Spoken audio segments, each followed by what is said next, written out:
নমস্তে মিত্রগণ এবং আয়ুর্বেদিকের যারা আছে আজকে আপনাদের সঙ্গে একটা নতুন জিনিসের পরিচয় করাচ্ছি। ঔষধি গাছরার এটা হচ্ছে যে বুঞ্চি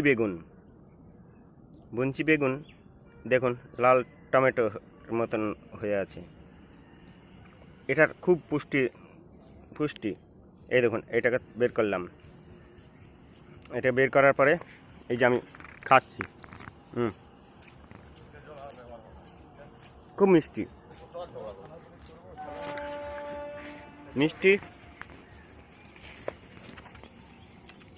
এই বনস্পতি ঔষধির কোনো না কোনো কারণ আছে। ভগবান যখন বিভিন্ন গাছগাছরা, লতাপাতা, বৃক্ষ, বনস্পতি, ঔষধি, মহা ঔষধি আমাদের কাছে দিয়েছে,